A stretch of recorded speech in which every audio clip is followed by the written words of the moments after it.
This is Sonja from A Happy Space. Welcome back at my channel. Today I'm going to do prompt number 12 and 13, which is dyed and mirrored. I wasn't really looking forward to this. I wasn't really inspired, but as I went, it turned actually out better than I thought. I'm going to start with prompt number 13, which was mirrored, because I had more idea what I'm going to do. So I've designed this butterfly, and my idea was to put them on top of each other to sort of almost like a butterfly landing on a flower or on a pool of water, and then it mirrors back to it. As I said, I was a bit clueless. I didn't really know how to approach it. So this is my idea. I've linked this printable for you down below. On a Google Drive if you want to pick it up, if you're also stuck like me and you don't know what to do. So yeah, just grab it and you can do the same. As you can see, I've used my silicone brush to put some gesso at the bottom of that page because I wanted to use Distress Oxide ink, and I think it blends a little bit better with gesso on it. Don't actually know if it is the truth, but yeah, I've just got on with it. I'm using various pinks. I think Kids Flamingo, Lucky Clover, and then I'm using my two purples, violets. Yeah, I can't remember actually what two purples. The one is more darker than the other one.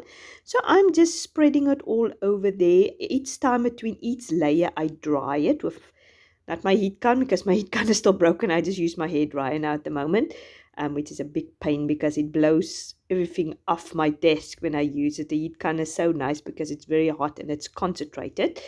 So, but for the moment, it will do. When we go to England, I might actually see if I can pick up a heat gun for cheaper than here in South Africa. So what I've also decided, I'm decided to use now this purple and to use the stencil. It's a scripty stencil, and I just wanted to sort of have a faint script at the background. You can hardly see it at the moment, so I decided I'm going to go in a little bit deeper and harder.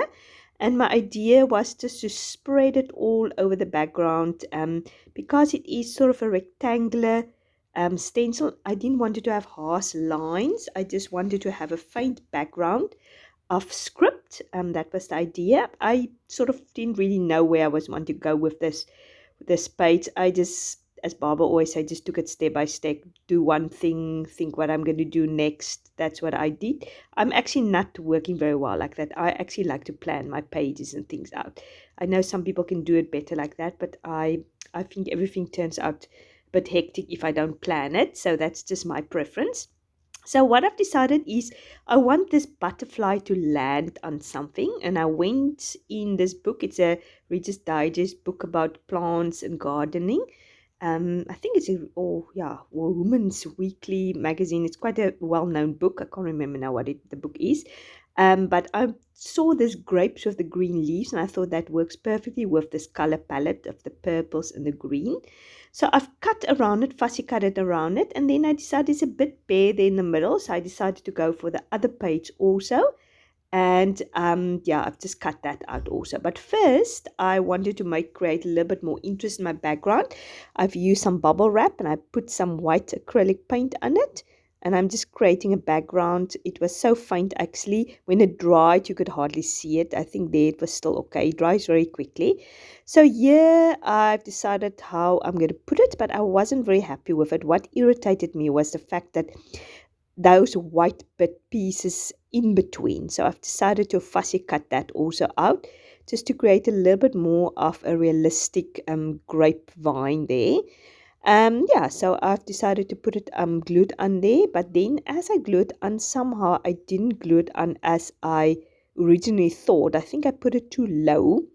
Then that other bit of grapes didn't fit in there, so I did a bit of surgery. I've decided to sort of totally cut the leaf off, and I've decided to add that other grape buns with the other grape buns and put it on top of each other. So it actually worked out fairly well. It looks like it's all part of one grape, one big grape there. And then I've decided to tuck the green leaf there in the middle, just to fill that gap. Otherwise it's a little bit pointless, that gap. So it turned out actually okay at the end, and I love how it looks with the little butterfly on top of it.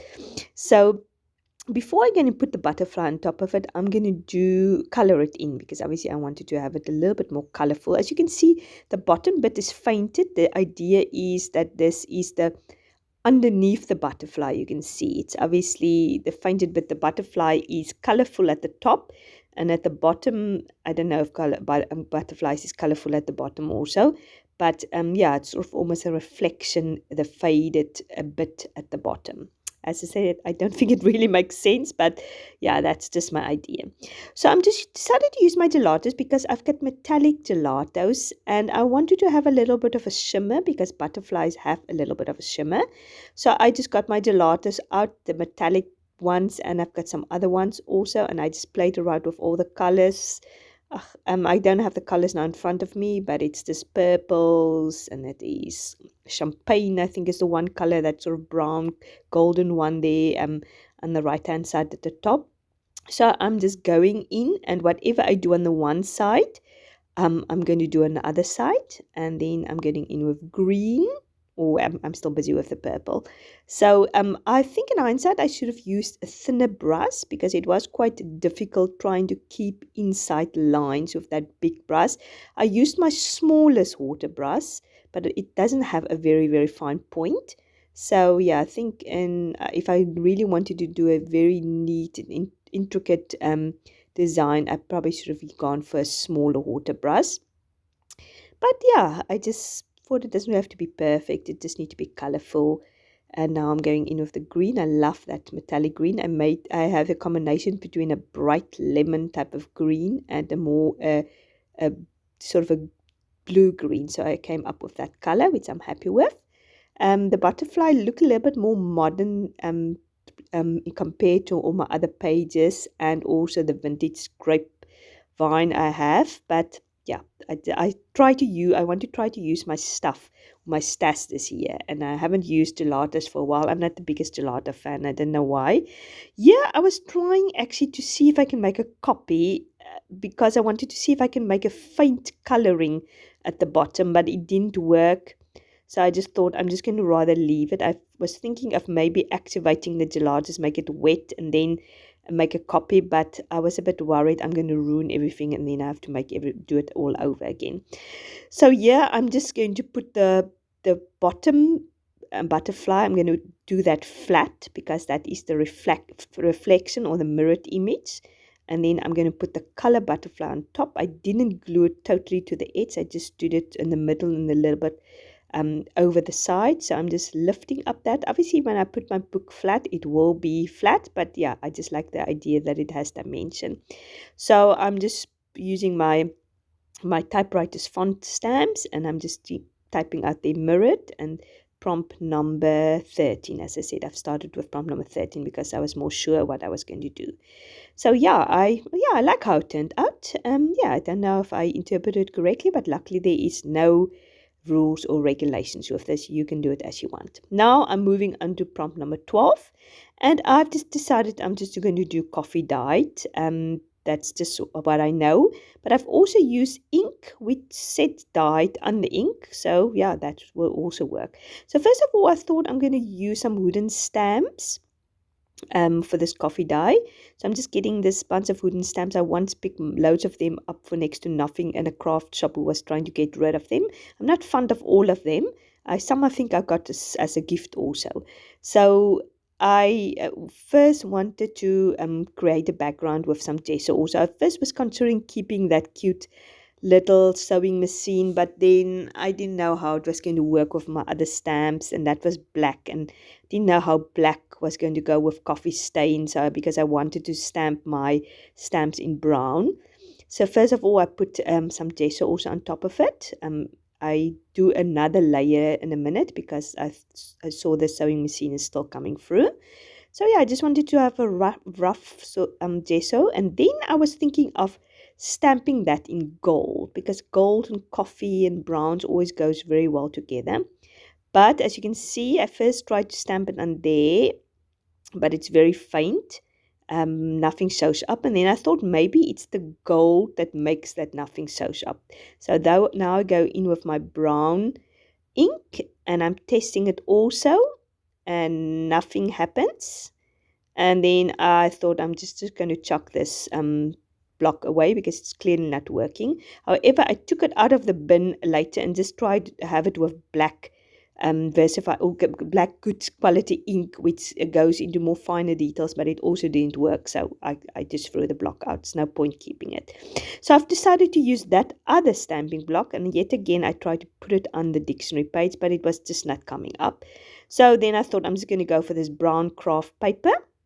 I love this stamp. It's beautiful. It's also one of the ones I picked up from this craft shop. And now I'm just tearing it to create this organic look. To tell you the truth, at this stage, I was not really knowing where I'm going with the spades. I just obviously knew I want to use coffee to put on there because I wanted to obviously do the dye element. But then I decided to create a little bit of gold, seeing that I couldn't use the gold ink to stamp. So this is Munio watercoloring set, but I'm not very impressed with this gold because it looks like yellow. It's not gold at all. So I decided to go in for a brown or also with a ochre brown, just to also maybe create a little bit of a coffee effect at the end. And as you can see, I tore the edges of this stamp, and I'm just going in with my ink just to ink it up so it can stand out a little bit. I was just having this idea of almost my entry I made for my first day, which got this rectangular type of paint with the painting on top. I was trying to recreate that idea of this rectangular bit of paper, and then there is a sketch on top. So I'm just gluing it on.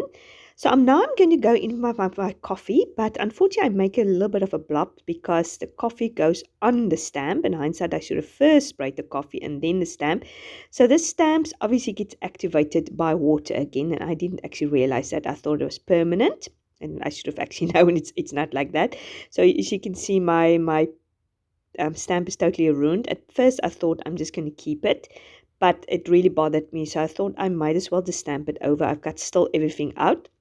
So as you see, I've re-stamped it. I actually like the second stamp more because it is much more clearer. But before I stamp it back, I've decided I'm just going to splat some coffee with my hand to get nice big splots because the spray bottle didn't work very well. At the end, the coffee or the dyed element is probably the least element on the spades, but it is there, so I think I've honored the prompt. But as I say, it's you make your own rules, and it's just to have fun, to be creative, spend time, just interpreting a prompt as you see fit. So I'm just going to stuck it on there, and I'm going to go in with washi tape in a minute just to secure it. I like that effect of having a picture. It's almost like I've drew a picture of like a plant, and I'm just stucking it in my nature book. I think that was the idea I was trying to get here. So yeah, this completes my pages for these two prompts, which, as I said, I was less enthusiastic about. It didn't really speak to me so much, but I'm sure not all the prompts is going to speak to you. So if you like this videos, please give it a like. I really appreciate it. And if you haven't subscribed to my channel, please do so. I'd love to have you a part of this family. So God willing, I'll speak to you on Friday with the next two prompts, and you must have a fantastic week. Lots of love.